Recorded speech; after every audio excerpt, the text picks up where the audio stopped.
If AI is not saving you time or money, it's Mhm. costing you I time see. and money. What's the problem you're trying to solve? And how are you solving that problem now? If you're doing it manually, technology allows you to do it a lot faster. Whether it's AI or some other form of technology is the right solution to automate this process so that you can do it more efficiently and at less cost, right? And you can spend more of your time doing what you need to do to generate revenue for your business.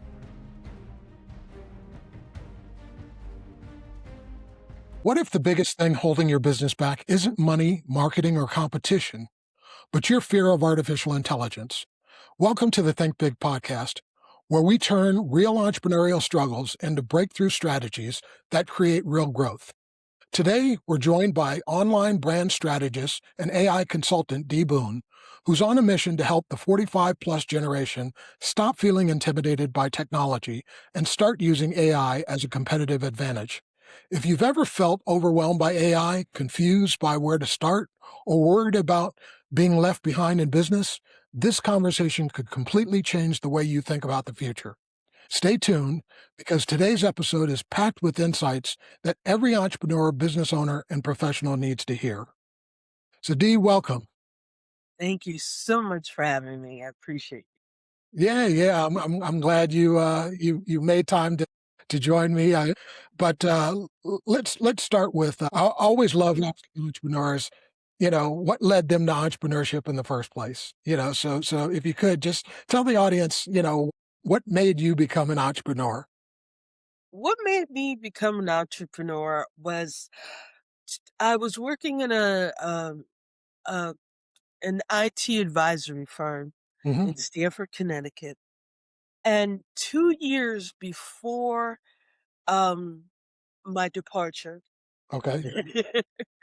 um, I had 12 bosses. Okay. Only 12. Oh, they were coming.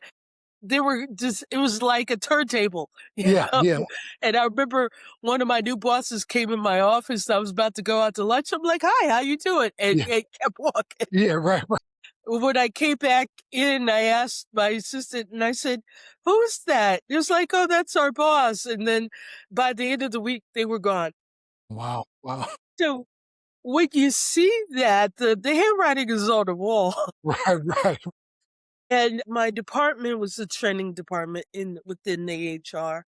Okay. And when it comes to budgeting, training is one of the first things to go. And when you're dealing with a company it was an international firm, and education or training was not their thing. They're like, we hire experts; they should already come trained. But when you have an environment that's totally different from average corporations, somebody needs to train them.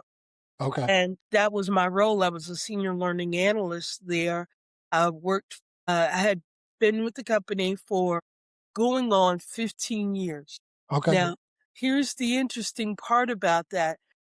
Every 5 years, I received a sabbatical. Okay. Okay. So they were like, that is 30 days of paying her Yeah. for a vacation. Right. Right. Do we want to do that again? Yeah. Yeah. Yeah. Yeah. And so I didn't make it to that January 1st. It Okay. was like, "Oh, hi, Yeah. for Christmas, by the way, you don't have to come back in Yeah. January." "Oh, Yeah. okay." Yeah. So, I was number 13 of that 12 that had rotated out within the 2 years. So what was interesting, I heard it in my head, in my, heart and my spirit was prepare, Okay. prepare, prepare. Yeah. So I was already in that mindset of what do I have to do to my next level? And it wasn't for me go find another job. It was for me, let's level up and create a business because you have the experience. You have I created the first e-learning tool for that company. Okay. So I knew that training and development for me was based on human behavior. So it had to change. But the thing that was really crucial for me was leadership. So as you are leading, it's about, for me, three pillars. Learn. Learning is acquiring the skills that you need. Love is staying connected to people and places and things you're most passionate about. It's part of the why. And then leading, and that's leading yourself and others forward. So as you're moving forward, it creates a ripple effect. Okay. For me, you would think working in the IT firm that I would teach, my business would be in IT, Yeah. right? It Yeah. wasn't. It was in leadership Okay. Okay. because what I was seeing that the leadership was being challenged not only in the work that they were doing, Hmm. but also how it was affecting their families. Okay. Okay. You had leaders that were getting divorced like every 15 minutes. It was like, wait a minute, what's going on? And so at that time, and now this is going back to 2002. Okay. Okay. Okay. So social media was not that big at that time. And so for me, leadership became very important because I saw the divorces. I saw the crumbling lifestyles of these leaders in corporations, but also in church.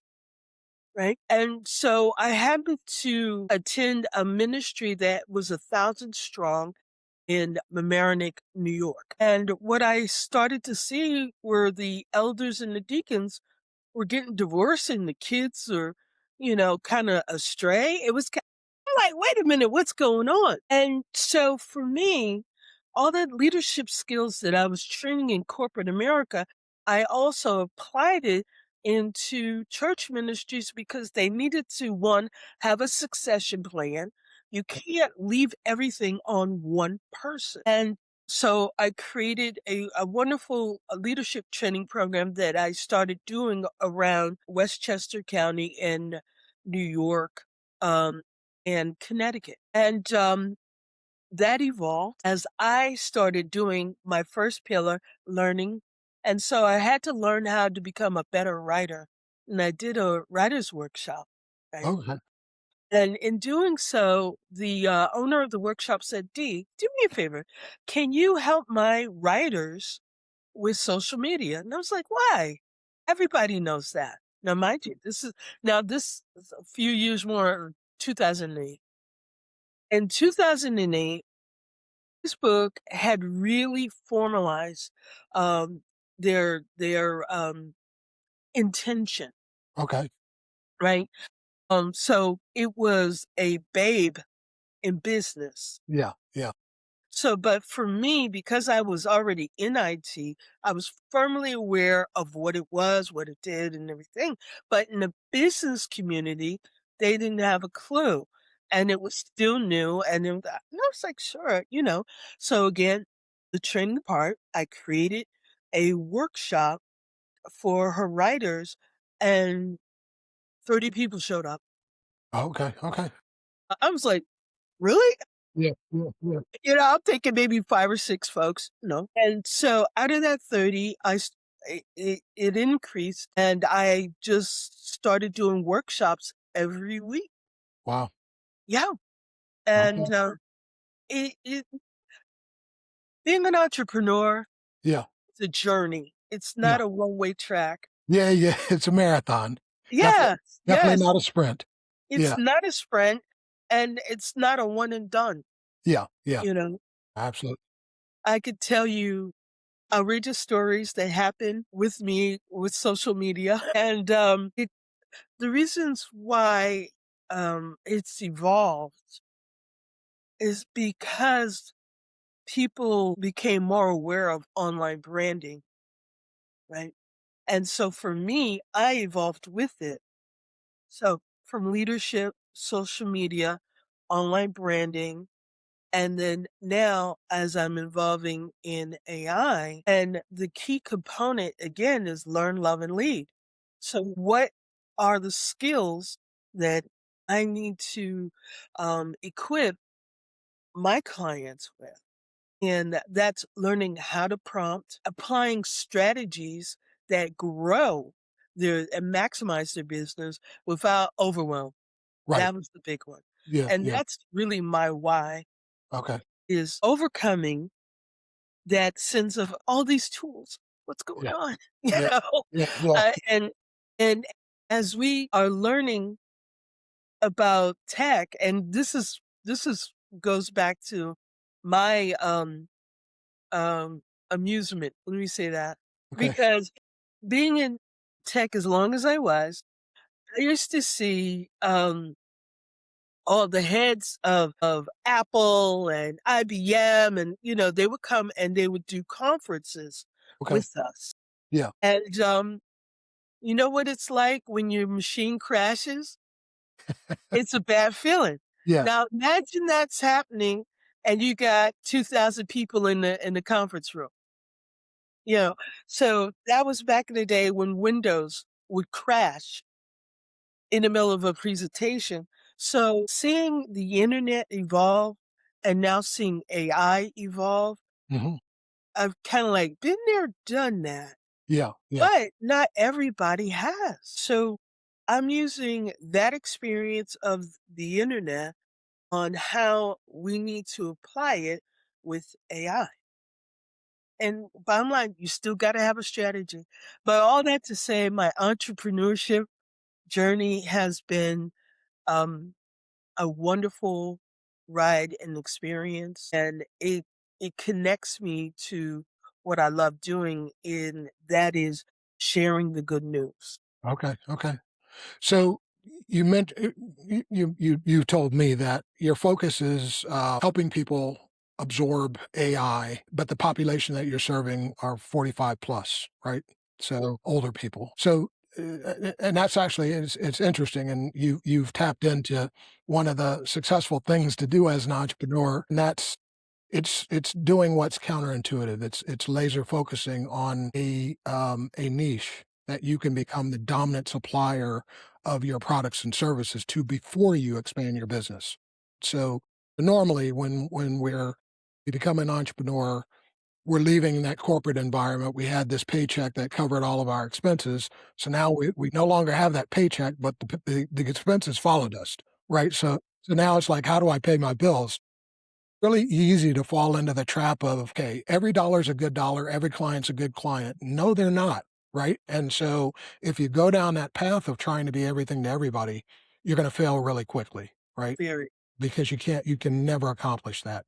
So the smarter thing to do is actually try to just focus on getting one customer that I can then ask a ton of questions about why in the world did you actually do business with me in the first place? But what you're doing is you're cultivating all the information from them that the next, you know, one, two, three, four customers want to hear in order to make that decision to actually join you, right, as a client.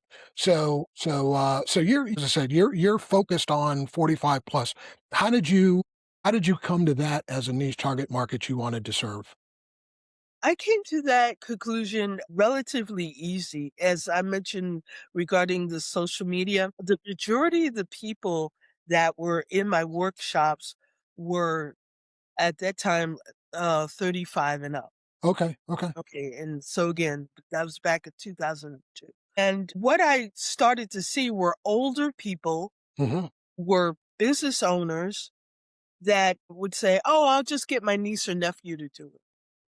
And that's okay for 15 minutes. Yeah. And then, you got a kid running your online brand. Right, right. That's not what they want to do. Yeah, yeah. And, what I realized is that they were going off of what they were seeing, hearing in the news. I was like, "Oh, kids do this. This is a kids thing." Not realizing how detrimental that could be to have a child running your personal brand. And that was the other thing is that at that time, we're talking late thousands, where the majority of the workforce was in corporate America. And now they're becoming entrepreneurs, whether by choice or, well, I would say not by choice, but by layoffs. Yeah, yeah, A recession hit and a lot of people were laid off and they had to learn how to become an entrepreneur, wearing several different hats. yeah, And yeah. that was kinda, like, it was the wild, wild west. Yeah, well, the pandemic helped as well because you've got all these people that are at home for, 1, 2 years, however long, we were stuck at home, and so then a lot of people are that actually helped a lot of people evaluate even if they were still in their jobs and doing stuff remotely, and it's like, "Do I actually enjoy doing this?" And I enjoy working from home. Maybe I should start a business, and actually love what I'm doing, so I think that helped as well. Oh, it did. Um, when the pandemic hit, I was kinda like, "Welcome to my world." Yeah, yeah, yeah, And it was a let me say, it was a great opportunity for people to really identify the love.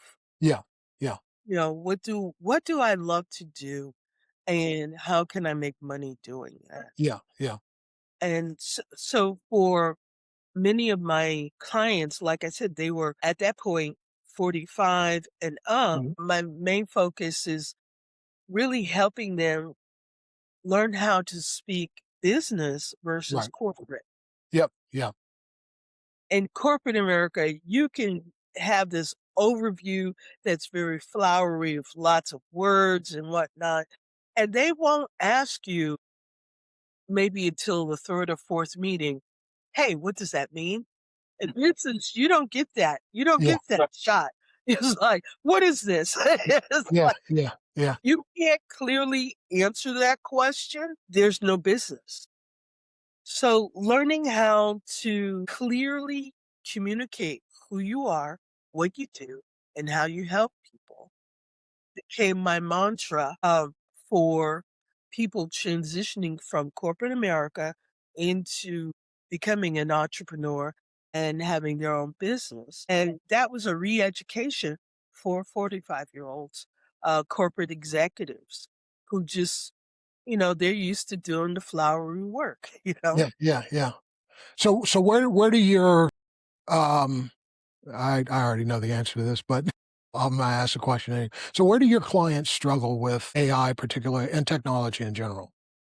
It's just one, identifying the right tool for them. Mm, mhm, And then two, um, avoiding overwhelm okay. because it's very easy to get just like, Yeah, the bells and whistles. That's what starts it. It's yeah, like somebody comes to you and says, "Hey, we could do this, we could do that, we could do this, and we could do that." And they're like, "Wow, that's great. I love it. Let's do it." yeah, And it's like, "Gee, I got this, uh, HubSpot's doing this and this place is doing that. And now, the hot ones go high level. They're like, "Oh yeah, we're gonna do that." And I'm like, "Okay, that's great. But did they tell you that you're buying the tool, but they didn't tell you how to use the tool?" right, right, right, right. Yeah, That's where the overwhelm comes in because now they have to almost full time learn how to use this tool while doing their business. So I always say, listen, you got to have a strategy. Start with something that you need to implement in your business. So mhm, two things. One, if AI is not saving you time or money, it's costing you right, time and money. right, So, and in identifying that, now, this is why I say it's the Wild Wild West, because these tools are one upping each other every week, every week. So I always say review your AI tools every quarter because it may be obsolete, mhm, mhm, that particular tool. And in doing so, that saves you money, right? I heard of one expert say that you should not buy AI tools annually to right, inflate yeah, because you're going to that tool may be obsolete. in the moment, Google has changed the game in terms of graphic design. And I see so many flyers that was created in Gemini that you no longer need a ideogram, which was another paid AI tool in terms of graphics. And so now Google gives it to you for free. Right. All right. So we know that your target customer base struggles with adopting technology for a lot of Yes. different reasons. We've explored all that. How does that manifest itself in terms of problems that you have in your company helping people adopt AI and adopt technology? Okay. One is awareness and then establishing value. Okay. Okay. Because what can happen, and I've seen this in business owners, is that they've decided I'm not going to do social media or AI, right? Because they haven't established the value yet. Right. Right. There was a theater company in Myrtle Beach. Okay. And one of the things that they would do to advertise were billboards and local newspapers.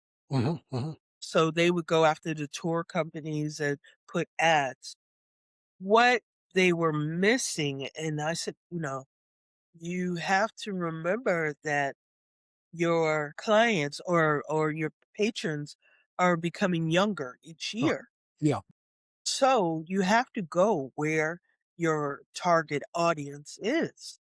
And so for them, it was painful in implementing social media and now AI because they were so stuck on, "Oh, no, I got a billboard." And here's what they would do is take little flyers and go to the Mhm. malls Okay.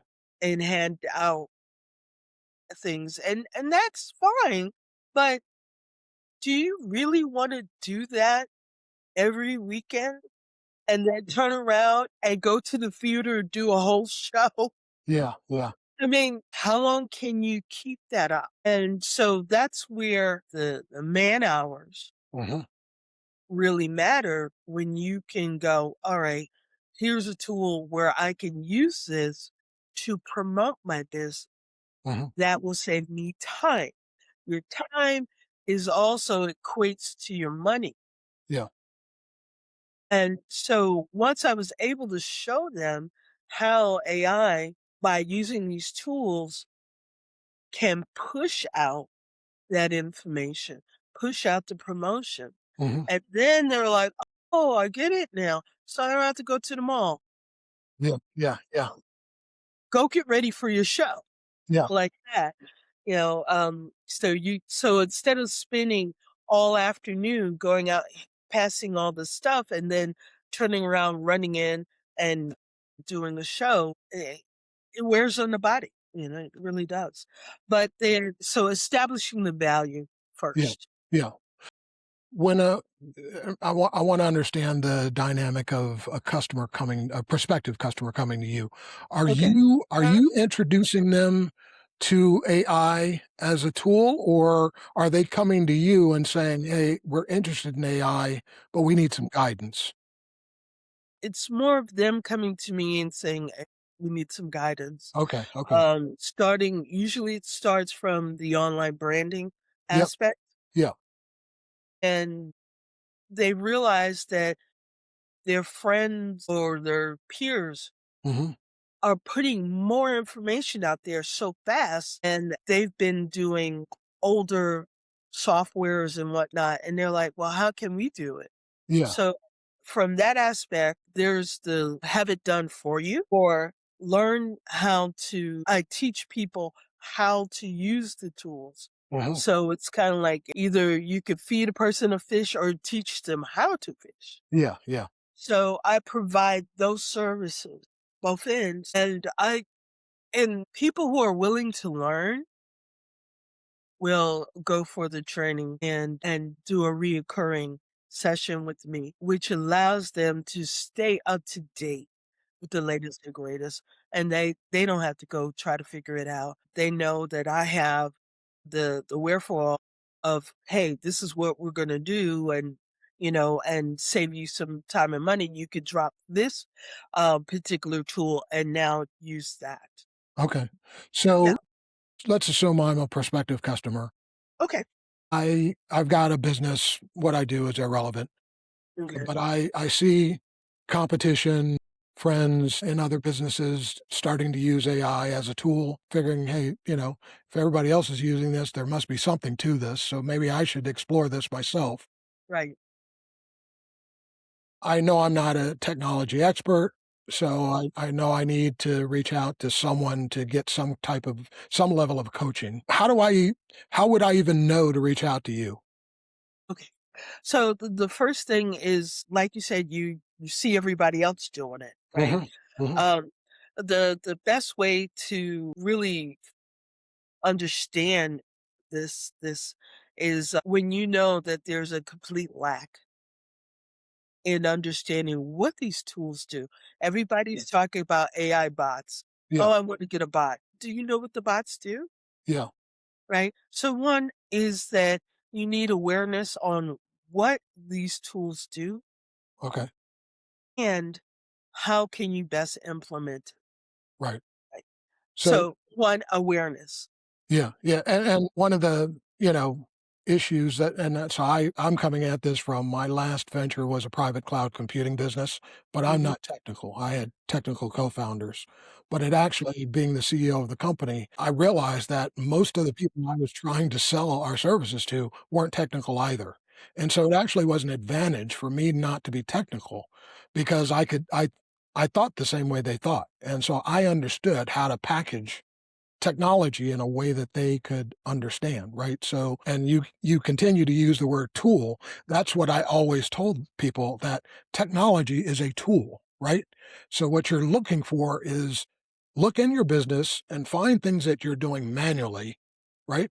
That are costing you a lot of money, taking a lot of time, and think, if I automated this process, could I make more money? Could I save costs? That's where you want to leverage technology. Bring it into manual processes so that you can do things faster, more efficiently, and at less cost, right? That's how you leverage technology. But it really starts with what's the problem you're trying to solve? And how are you solving that problem now?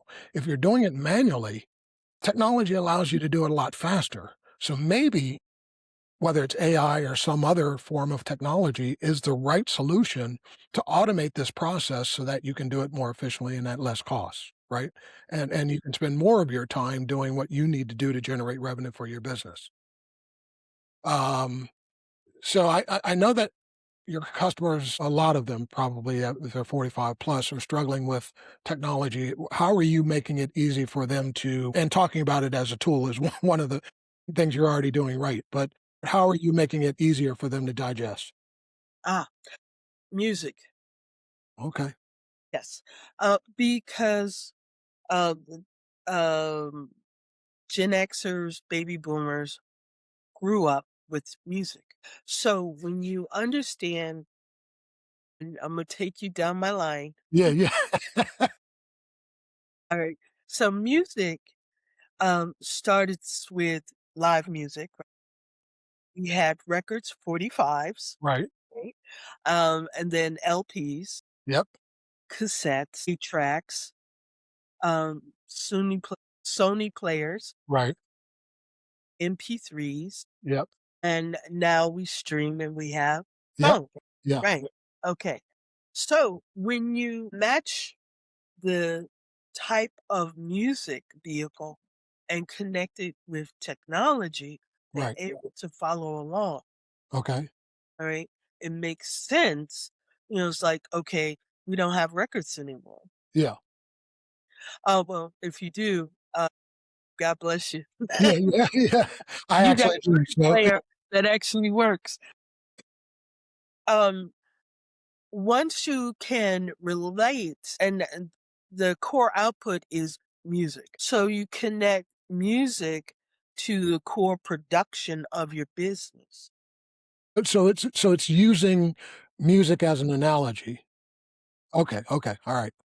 Yep, yep, yep. And so, because if you don't establish the value, it just goes right over the head, Yeah, yeah, right? okay.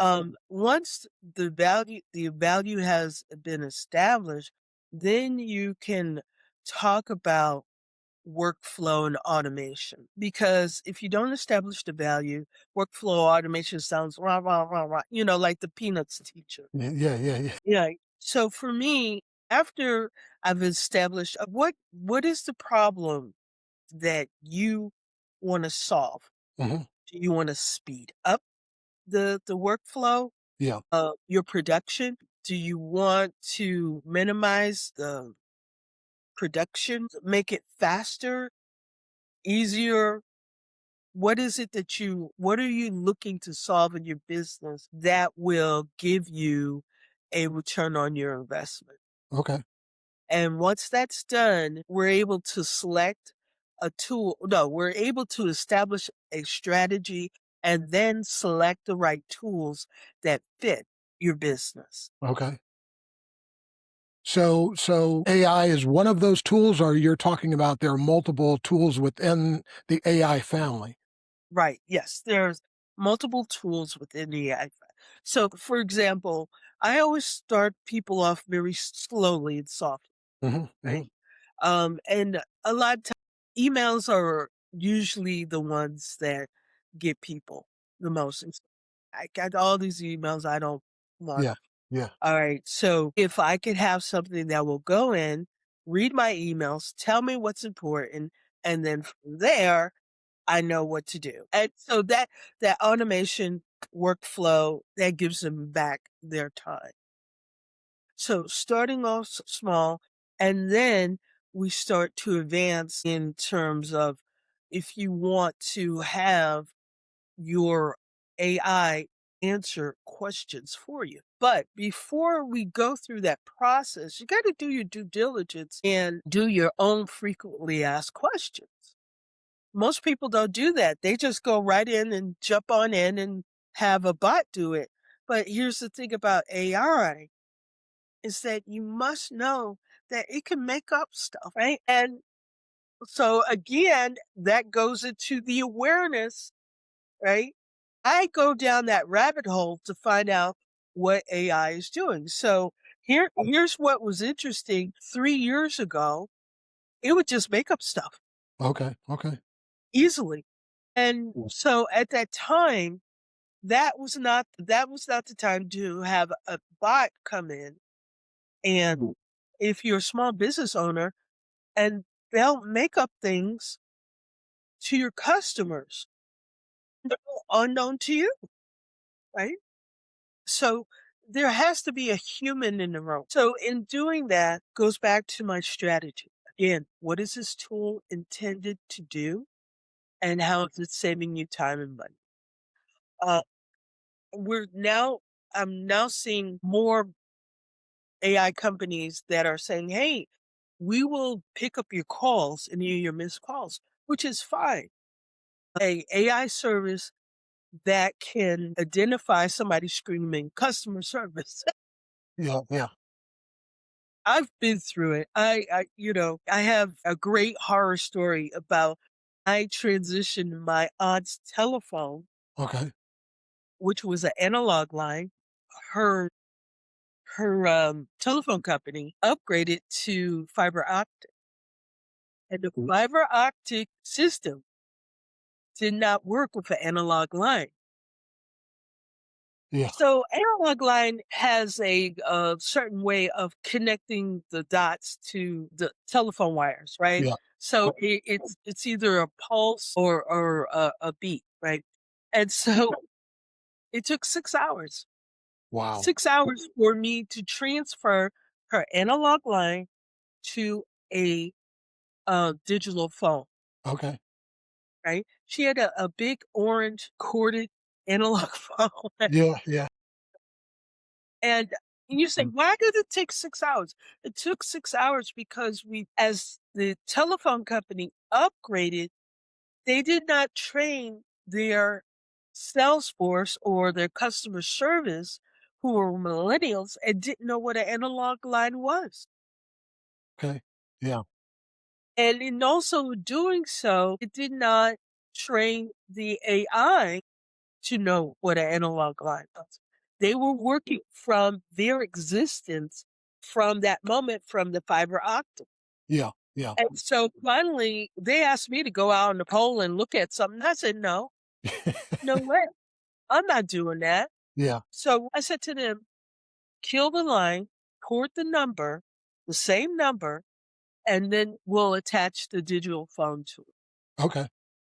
right? But 6 hours.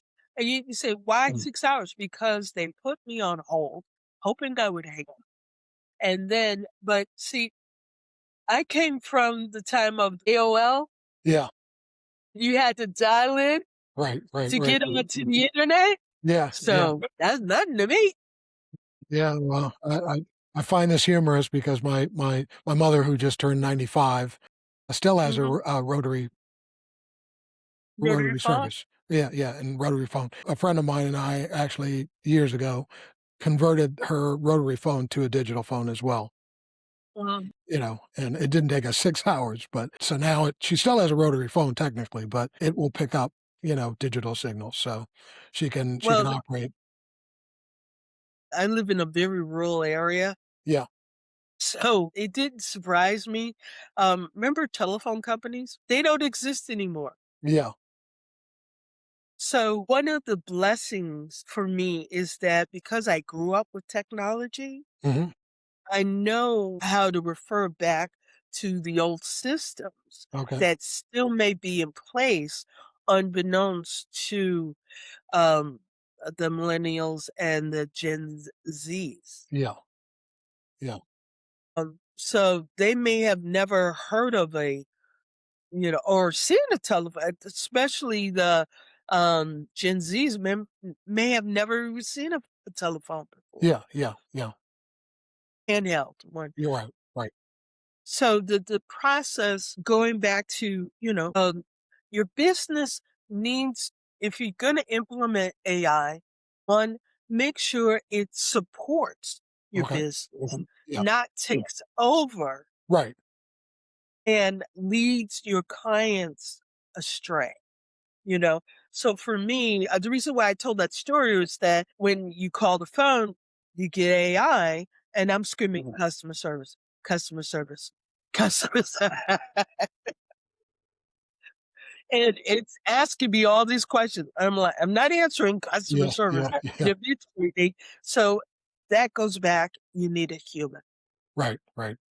Yeah, And I mean, so the other thing with AI is, I'll always tell people that, with technology in general, when you put garbage in, you get garbage back, right? So yes, so with, what I've seen with AI, I don't use a lot of AI, but I use it sparingly. But, the more specific you can be, for instance, if you're using it to help you with your writing or something like that, the more specific you can be, the better the results you're gonna get back. I think when you're incredibly generic in terms of what you're asking it for, that's probably when AI starts to make stuff up, right? But, if you get incredibly specific, you'll get better results. And you still, you're absolutely right. A human has to be part of the process, right? Because if you just go in and ask AI for something and then just, post it as is or do whatever it tells you to do as is without thinking about, what is this asking me to do? Does that make sense? Should I, then your results are going to be all over the place, so it really, and I know, and I don't know how much this is going on now, but at one point I know that, kids were using AI to do homework and stuff like that. But, you know, at least in the early stages, it was very easy for, if you read all the time or you write all the time, when you see content that's produced by AI, you know it right away, particularly if you know the author and you know how they write. You can tell if, you know, this isn't how this person thinks. And so I know they didn't create this, right? This isn't how this person writes. So I know they didn't create this. So it's really easy for people that read and write a lot to detect AI created content. And it's not that you shouldn't use it, but it's, if you use it, you still need to edit what you get back from AI, because you need to make sure it's in your voice. It's constructed in a way that your brain would naturally construct whatever it is that you're generating, right? But it can do, I mean, I use it for research just because again, technology, it's using computers as its backbone, and computers can research a lot of stuff a lot quicker than I can. And so, if I'm, you know, trying to prepare for something, I want some background information on someone or something, to put a really specific prompt into AI and get all that information back in seconds versus I know how to do the research, but it might take me hours to come up with the same information. So, excuse me, that's where I use it. And again, when you're talking with your customers, you're already I mean, I don't know whether I'm helping you at all because, I mean, you seem to have all this down. You know this AI is a tool. You're helping customers understand it's a tool. You're helping them implement this by looking at the problem first and letting that determine what aspect of the tool you actually implement, if you even implement it. So you're doing all the right things. I kind of get back to the question of how do people even know you exist as a resource, right? So if I'm that prospective customer and I know I need the help that you provide, I know that there are lots of people who at least profess to do what you do. So how do I find you in that storm of potential vendors that could help me implement AI? Well, that's easy. Yeah. My name my name is all over the internet in terms of, AI strategy. So my website is that what you're asking specifically or just in No, general? I'm just trying to find out, yeah, kind of how are you advertising yourself and your business so that Okay. So prospective I customers know you exist and know how to okay, find you? so I'm all over the internet, in terms of if you search for me, Dee Boone, I pop right up in terms of I have a Google storefront, Okay. so that connects you right to my website, all my social media, accounts. I'm on all the major ones, Facebook, YouTube, LinkedIn, Alignable, Instagram. Let's see, there's a couple of other ones, Threads. Yeah, yeah. But one of the things that I just want to kind of refer back to is regarding AI is that because it makes up stuff, Mhm. it's important to triple check the output. Yeah, Okay. And here's one of the things. This is mindless. Remember I was saying that people are doing flyers and right. using Google Gemini and a banana, nano banana. So here's the thing. It's depending on where the server of that AI is coming from, it could give you the wrong date and time. Yeah.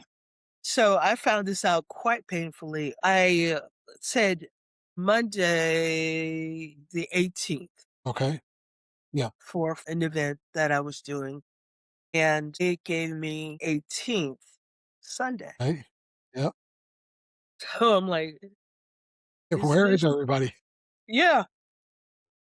And mindlessly, I just scanned it, said okay, and sent it out. So that was the only mistake on the email after I sent it. Yeah, yeah. That's a big mistake though. Yeah. Big all day, you know. So again, going back, looking at the work that they give to you. You kind of mentioned correctly regarding how to use it. Uh, One of the things that you can also tell AI is one, don't lie to me. You could customize your AI tool to know who you are, your businesses, your goals, and how you write, give it an example of your writing so it doesn't go way off and start using thus this thous, Yeah. if Yeah. that's not your form Right. of communication. One of the things that I also tell it to do is don't write AI-ish, you know. One of the easiest ways for people to know that it's an AI that wrote it, M dashes. Dashes are a dead giveaway. I'm like, and then I have to figure out what is this person really, really trying to say to me in this AI gibberish type thing. In doing that, it lessens your communication, right? So always, like if it's a newbie, I said, record yourself and say, hey, this is what I want, and tell it and then allow it to give you some feedback of what you just said versus you telling it what to do, and coming up on it through a generic way. As I say, customize it. Once you've customized it and allow, this is the point I wanted to get to. Tell it to do better. Okay. Do not, don't take the first try and use it. Tell it to do better, and it will. And it goes, "Oh, yeah, you're right, I could do better. Yeah. Yeah, I could be lazy." Yeah. Yeah. You So know, so and yeah, I'll use because I see when I like go in and ask it for something, over time, right? uh You're using it, you'll notice that it'll use some of the same sentence structure, right? So it might say the same first sentence, modify it slightly, but say the same first thing. And I've gotten to the point where I was like, okay, change every single sentence. I don't want, just because I asked you this, I don't want you to give me that same generic first sentence that you seem to be very comfortable with. exactly, exactly. And one of the things business owners who are just starting to use AI in terms of their writing, Mhm. learn how to prompt, Okay. right? And so in learning how to prompt, we're not used to asking Yeah. for what we want. Right. We could order food, but when you order instructions regarding your business, it takes a little bit more thought and learning different frameworks. I always recommend at least a little the queen of AI in terms of learning how to become a good AI prompter. Mhm. She has a wonderful academy that you can learn that if you want to spend that type of money, and you want to dedicate time to it. But if you already have a functioning, growing business, you're a construction company or salon owner or a creative artist type person, you don't have time for that. Yeah. Yeah. You don't have time for that. Yeah. So again, you want to use AI as a tool, but give yourself an opportunity to learn how to use it that best benefits you. And the easiest way is to teach it about who you are, what you do, and how you help people, I and to be descriptive Yeah. Yeah. doing so. And that takes a little training, a little learning um on doing that because we didn't grow up doing that. Uh 45 and up, it's just like we learn. And so that's kind of like scripting, Yeah. Yeah. writing in script. Yeah. My niece, she's 17. She's hardly has to ever sign anything Yeah. in her own hand. Yeah. Um, but they're bringing it back, thank God. Uh, um, it's really about, this is a tool that you can use to promote your business in terms of writing and marketing styles. Learn, use it as a learning tool. Learn.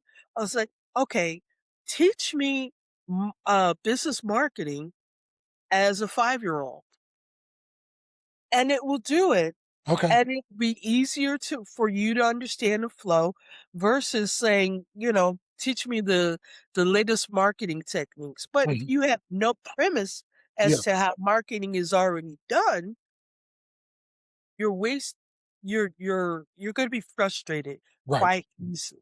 Yeah, yeah, So use it as a learning tool first, and then as you scale up in terms of your knowledge and wisdom, then, okay, how can I implement this, automate my business, establish workflows, and know what those workflows are before you implement it. yep, yep. Yeah. And so you'd mentioned that you're on all the, you're Mhm. listed on LinkedIn and Facebook and Alignable and all the normal places. Yeah. Do you content regularly?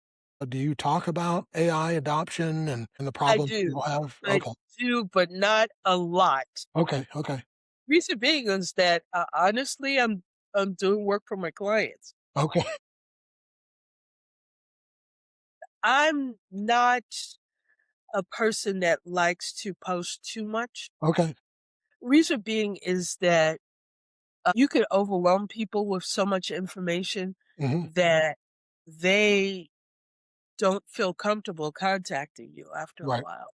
Yeah, And so I want to be a person that people feel comfortable contacting without being overwhelmed with all these different types of posts and checklists and everything. Now, don't get me wrong, I do have those things, but I don't have it in a mass abundance that when you look at my website or you go to my link tree that you're overwhelmed. You're like, what? yeah. No, simple, easy, and what's your key message? Yeah, You don't wanna dilute it with so many different right, messages. right.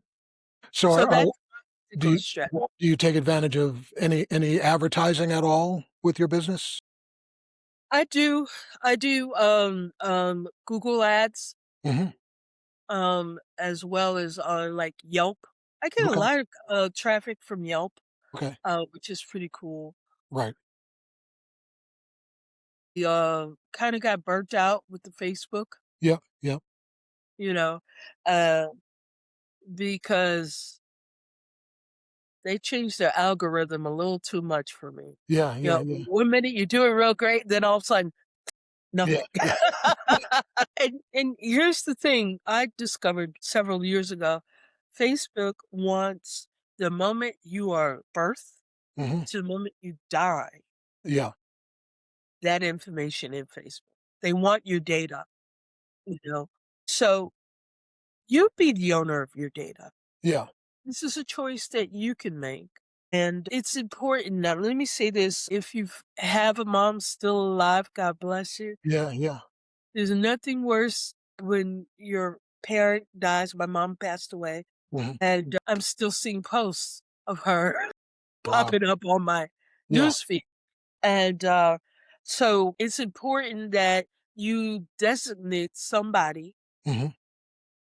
if you happen to pass away who can go in and close out your account. And Okay. Yeah. that was me. So I had to go in and, all right, let's yank it. Or you can do what I do, I don't post anything personal. Yeah. Oh, yeah. That's the other thing, I have tons of, like I said, little horror stories of Yeah. my journey using social media, and I agree, I don't do things that are very personal or political. Yeah.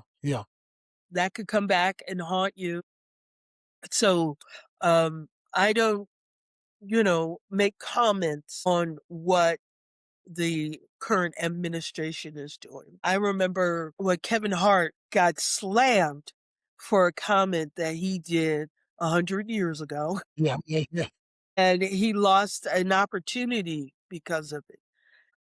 Not saying that you have to, well, yeah, I am saying your word or your communication is key to letting people know who you are. So if you want negative information, if you put it out there, it's gonna come back. It's like a boomerang. Yeah. Trust and believe. Well, and it doesn't always have to be, negative, or your intent doesn't always have to be negative, it can be perceived as negative, so, I mean, because you never know how someone else is going to perceive whatever you put out there.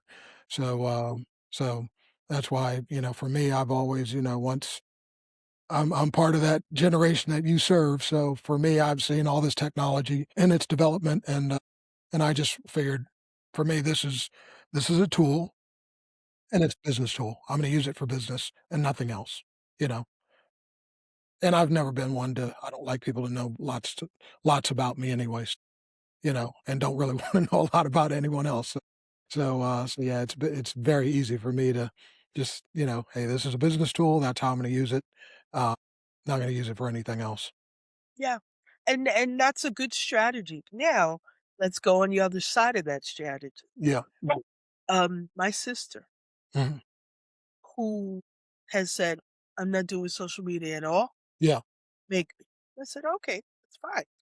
But here's what happens when you don't do anything. I mean, 0, right? Yeah. Yeah. So she remember the phone books Yeah. we Yeah. used to have? Yeah. Okay.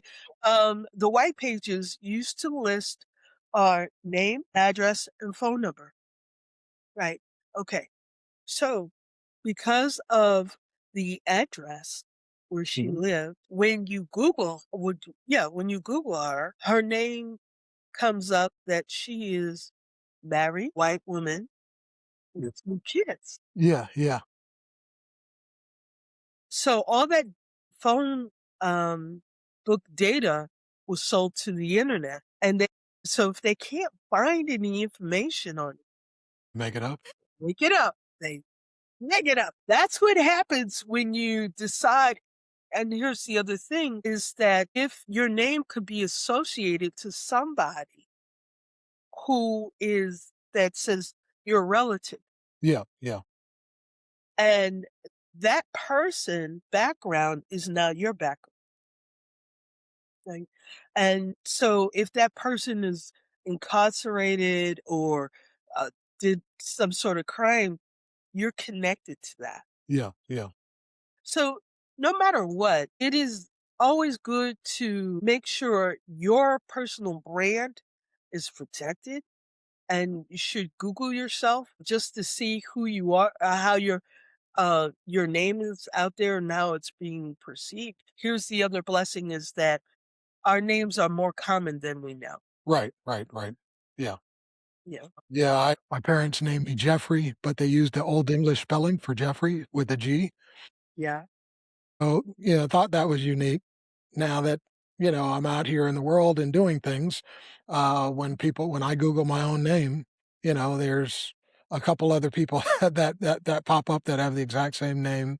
Fortunately, they're doing great things as well, so I don't mind. But Yeah, yeah, yeah, yeah, I Googled you as well, and yeah, so, I saw there's a gentleman out there, probably similar in age, but different color. yeah, no, there's a Jeffrey Kent who has a very famous travel company. There's a very famous Hollywood director named Jeffrey Kent. So those are the 2 that typically pop up, but I'm sure there are more. But, yeah, yeah. So Oh, yeah. but, well, I've kept you for a long time. I don't wanna keep you much longer. I know you have a busy day, so I want you to get back to real work. But I really appreciate you taking the time to talk to me today, and to share with my audience. Now, normally, I like to bring guests back, and you're welcome to come back, but normally, I talk about problems that my guests are having. I'm giving them suggestions on how to fix the problem. They're going back to their business, implementing or trying to implement what we've brainstormed, and then coming back to tell us whether it worked or not, or what they tried and whether it worked or not. So, I mean, I didn't give you anything to do to take away from this. You're very adept at solving problems for other people. I don't think I listed any problems that you're having in your business. So, but again, if you want to come back and talk about a problem that you know, end up having in the future, you're welcome to come back. Yeah, I would love to do that. Yeah, I yeah. really would. One of my biggest challenges is working with younger people who 'cause the communication is at a different pace. Okay. So getting them to get clear because they're so distracted. Yeah. And that's one of the reasons why I'm working with 45 and up. Yeah, yeah. You don't talk so fast. And they're distracted because of what we're talking about, technology. Right, right, exactly. So working with younger people who are uh, excited about what they're doing, but have a hard time getting clear on what it is that they're trying to actually do. Yeah, You know, yeah, that's kind of a challenge for me. But I love working with them. I had teenagers who had parents who were in the military. The teenagers were homeschooled, but the parents were going through what a PSTD or TSD. PSDD.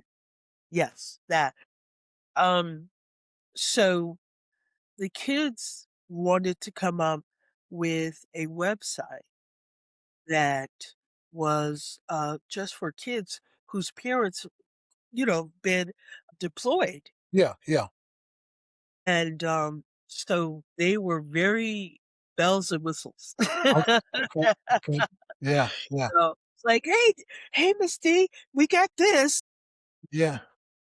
Yeah, well, I mean, the great thing with young people is you have access to lots of information that we didn't Yes, have access yeah, to, but the bad side is you have access to lots of information we didn't have access to, so that information comes at you very quickly, it forces your mind to think very quickly, and so, a lot of the ability to kinda slow down and enjoy the world, it seems to be, troublesome for younger people. yeah. I'm concerned about their critical thinking Mhm, mhm. versus just taking everything on Yeah. that AI says as the Right. final Yeah, word. yeah. And what? Don't do that. Well, yeah, well, as you had mentioned earlier, a lot of times if, it doesn't know the answer, it'll make stuff up, right? So, but if you're a consumer of this information and you're just assuming it's telling you the truth, now you're taking, what's been made up as gospel, right? And so, yeah, yeah, that's definitely a huge issue today. But anyway, thank you again for being kind enough to come on and be a guest on the Think Big podcast. Have absolutely enjoyed talking to you. Would love to talk to you again. So you're welcome to come back whenever you are ready to come back. And I want you, have a great rest of your day. Thank you so much, Jeffrey, for having me on the show. I hope that I get to come back again. And I love your academy and how you're helping business owners learn how to be successful. It's awesome. All right. Thank you.